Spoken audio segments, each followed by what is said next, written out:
নমস্কার বন্ধুরা, পালা বদলের পর আমাদের পশ্চিমবঙ্গে প্রথমবার এনকাউন্টার হলো। বারুইপুর ঘটনার মেন যিনি অভিযুক্ত প্রভাস মণ্ডলকে পুলিশ মধ্যরাতে এনকাউন্টার করে মেরে ফেলল। কিন্তু প্রভাসের এই মৃত্যুতে প্রভাসের স্ত্রী এবং মা একটুকুনো পর্যন্ত আক্ষেপ করেনি।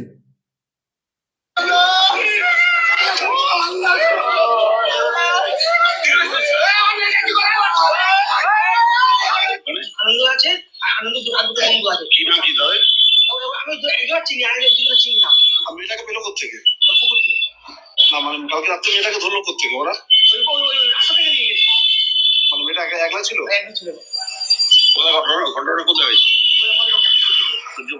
মারলো কি করে? কজন ছিল অভিযুক্তরা? কজন? আমি সে কষ্ট দরকার নেই, ও যা কর্ম করেছে তাতেই গেছে আমার শান্তি। মানে ও যে নাবালিকার সঙ্গে যে অত্যাচার করেছে তাতে ওর মৃত্যু হয়ে গেছে। ভালো করবে না আর কি, এটা আমি বলতে পারছি না, করেনি। কারণ এরকমই আমার বিয়ে পরেও আমি নোংরামো দেখেছি, অনেক অত্যাচার করে আমি এখন সংসার করছি। তো এটা আমি মানে মেনেই নিয়েছি যে ও করেছে। এই যে পুলিশের গুলিতে মারা গেল, কিছু বলবেন? না, ও অন্যায় করেছে, ও দোষ করেছে, ও হচ্ছে গুলি খেয়েছে, এটা বলার কিছু। প্রভাস মণ্ডল কোনো ভালো লোক ছিল না, ওনার স্ত্রীর মুখেই সেইটা আমরা শুনলাম। বিয়ের পর ওনার স্ত্রীর সঙ্গে প্রচুর নোংরামি এবং অত্যাচার পর্যন্ত করত। তাই প্রভাস মণ্ডল যে মানুষের চোখে খুবই ভালো এমনটা কিন্তু নয়। ওনার নিজের পরিবারের লোকের কাছে তিনি ছিলেন একজন বিষাক্ত মানুষ। এবং ওনার মৃত্যুতে ওনার মা এবং স্ত্রী একটুকুনো পর্যন্ত আক্ষেপ করেনি। আপনারাই দেখলেন কি বলছে, ওনার সাজা যেটা সেইটাই কিন্তু পেয়েছে।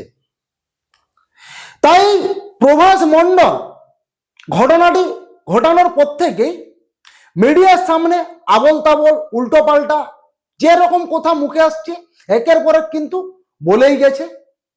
এবং পুলিশ যখন অ্যারেস্ট করে এবং জিজ্ঞাসাবাদ করে তখনও কিন্তু সেম একই কথাই এই প্রভাস মণ্ডল বলেই আসছিল। তারপর পুলিশ এই প্রভাস মণ্ডলকে মধ্যরাতে যখন গন্তব্যস্থলে নিয়ে যায় এবং জিজ্ঞাসাবাদ করে সেইখানেও কিন্তু সেই একই কথাই বলে। তারপরে প্রভাস মণ্ডল পুলিশের রিভলভারটিকে হাতিয়ে নেওয়ার চেষ্টা করে, পুলিশকে ঠেলে। সেই পরিপ্রেক্ষিতে প্রভাস মণ্ডল যখন ছুটে পালাতে যায়, পুলিশ প্রভাস মণ্ডলের উপর গুলি চালায় এবং প্রভাস মণ্ডল মারা যায়। তো বন্ধুরা, যখন শুভেন্দু অধিকারী বিরোধী দলনেতা ছিল, যখন মুখ্যমন্ত্রী হয় নাই, একটা কথা কিন্তু তিনি বলেছিল যে সকালে জমা করব এবং বিকেলের মধ্যে তা খরচ করব। বিজেপি এলে এই ধর্ষকদেরকে কোর্টে পাঠাবো না, সকালে জমা নেব, বিকালে খরচ করব। যোগী আদিত্যনাথ হেমন্ত বিশ্ব শর্মার দেখানো পথে বাড়ি বাড়ি গিয়ে বলুন, আমাদের কোনো লোকের যদি কোনো ওই টাইমের মধ্যে কোনো শিথিলতা থাকে 1%ও, সেক্ষেত্রেও খুব স্ট্রং অ্যাকশন নেওয়া হবে। আমি পাওয়ারে আসার পরে বা মুখ্যমন্ত্রিত্ব দায়িত্বের পরে আরজি করের মামলায় 3 জন টপ আইপিএস অফিসারকে সাসপেন্ড করেছি। এক্ষেত্রে আমার মেসেজ খুব ক্লিয়ার আছে, সবাই সেটা দেখেছে। আমি খুব পার্সোনালি স্যাটিসফাইড যে ওইটুকু একটা বাচ্চা মেয়ের পরিবার, সেই পরিবার এন্টার আমার সঙ্গে প্রায় 10 জন বাবা মা সহ মিট করেছে এবং তারা কনফিডেন্স জানিয়েছে, আস্থা জানিয়েছে সরকারের উপরে, মুখ্যমন্ত্রীর উপরে, পুলিশের উপরে। এটা আমার আজকে বড়। শুভেন্দু অধিকারী নিজের মুখে বলা কথা কিন্তু রেখেছে। যখন ঘটনাটি ঘটে বারুইপুরে, বিজেপিকে নিয়ে অনেক রকমই কথা বলছিল কিছু মেইনস্ট্রিম মিডিয়া এবং কিছু চটিচাটা মানুষ। বলছিল এই ঘটনার সঙ্গে বিজেপির লোকের হাত আছে, আরএসএস এর সঙ্গে যুক্ত আছে, পুলিশ এটা নিয়ে কোনো ব্যবস্থা নিচ্ছে না এবং দোষীদেরকে ধরার পর ছেড়ে দিয়েছে।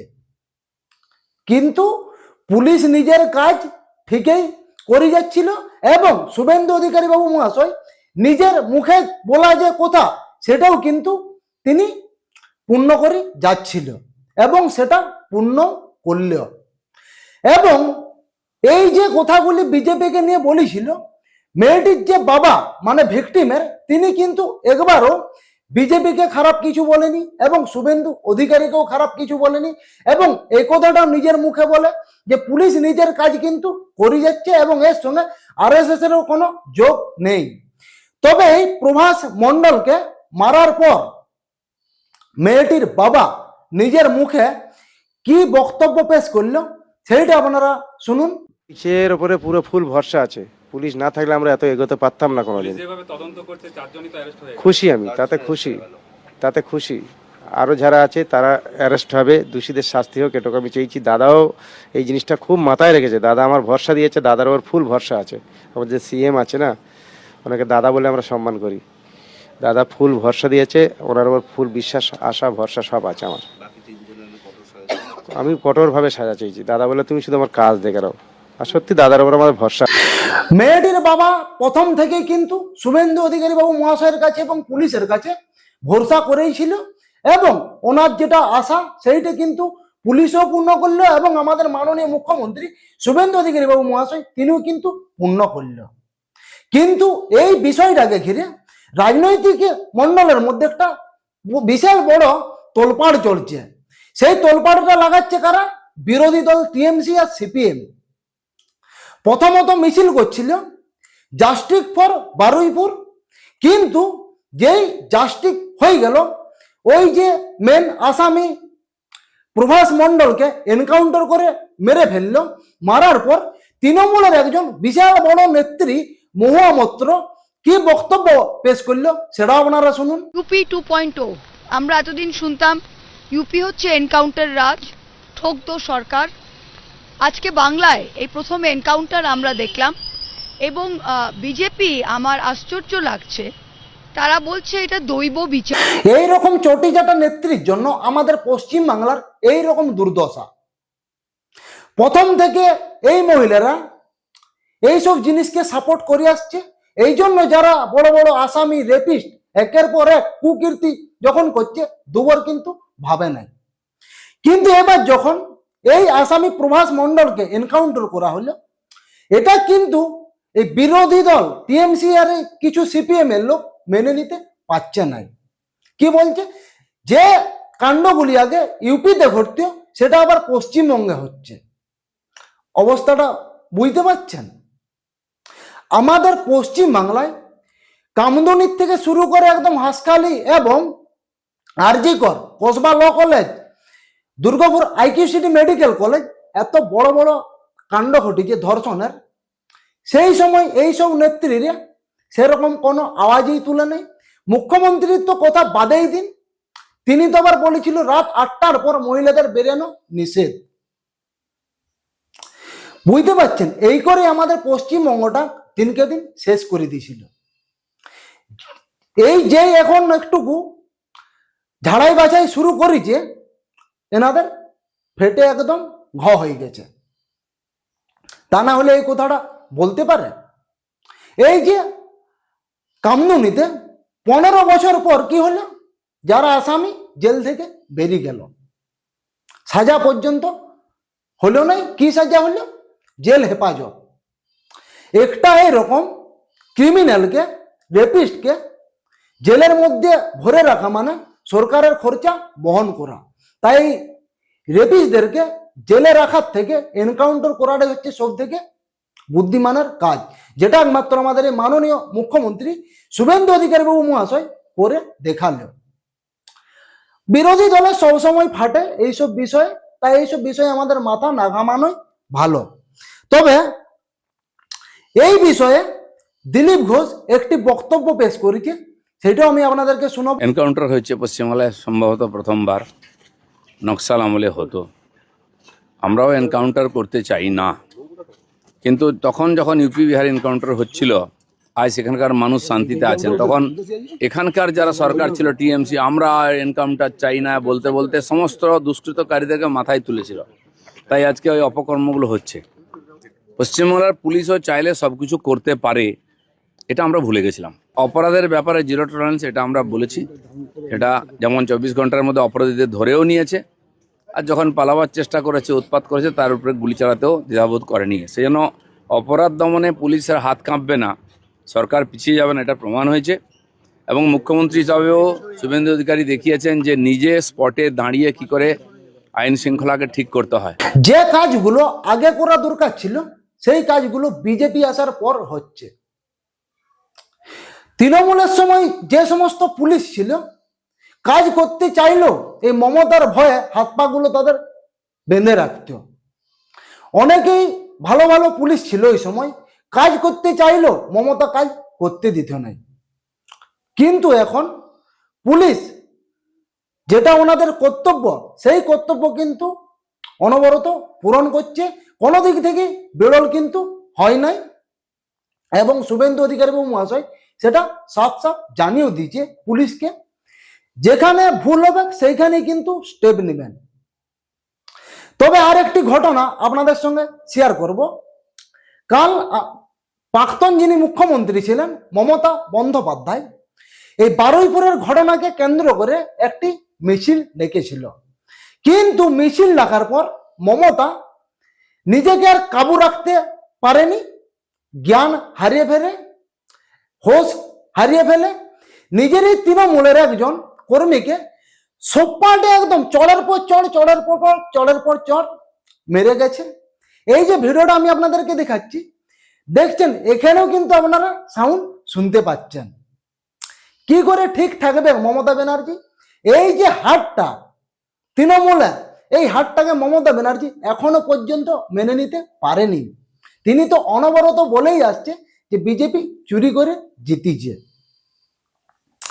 তাছাড়া এই যে মমতা ব্যানার্জি নিজের তৃণমূল কর্মীর উপর সোপাটে চড় মারল, সেই চড়টাকে আবার ঢাকা দেওয়ার জন্য ওনার যিনি সারথি কুণাল ঘোষ, মানে তিনি সবসময় আগ বাড়িয়ে থাকতেই থাকে, মানে দিদির যে কোনো ভুল তিনি কিন্তু ঠিক ঢাকা দিয়ে দিবেন।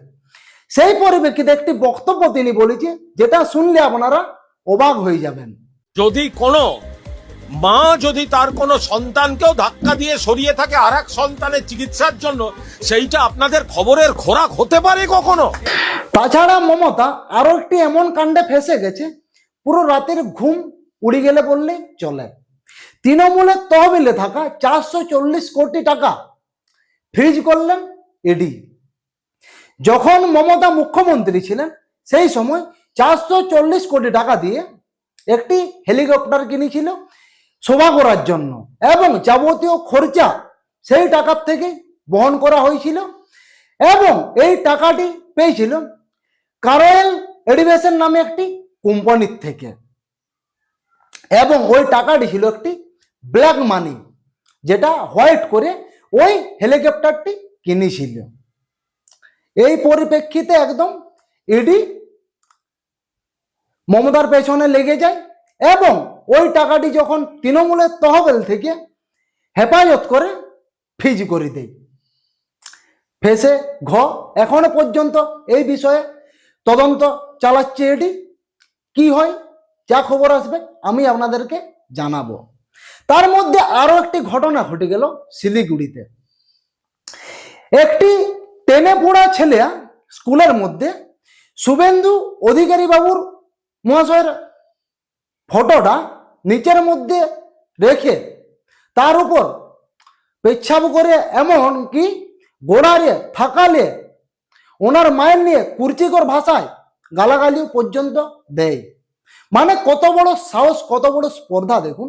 যে বয়সে একটা ছেলে পড়াশুনো করে, খেলাধুলো করে, সেই বয়সে কি করছে, একজন মাননীয় মুখ্যমন্ত্রীকে বেরম ভাবে গালাগালি করছে ওনার মায়ের নিয়ে, এবং ওনার ফটোতে পেচ্ছাপ করছে, থুতু পর্যন্ত দিচ্ছে। যখন এই ঘটনাটি চারদিকে ছড়িয়ে পড়ে, ওই ছেলেটাকে শিলিগুড়ির জনতা হাতে না হাতে আনে। তারপর ছেলেটিকে সবার সামনে উঠবোস করাই কান ধরে, এমনকি পুলিশের তহবিলও করা হয় এবং ছেলেটিকে এখন স্কুল যেতেও মানা করে।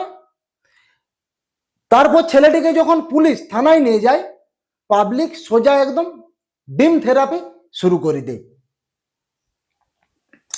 মানে কত বড় সাহস, কত বড় স্পর্ধা দেখুন। এইরকম এক একটা বিচ এবং এইরকম এক একটা জানোয়ার আমাদের পশ্চিমবঙ্গের আনাচে কানাচে আছে।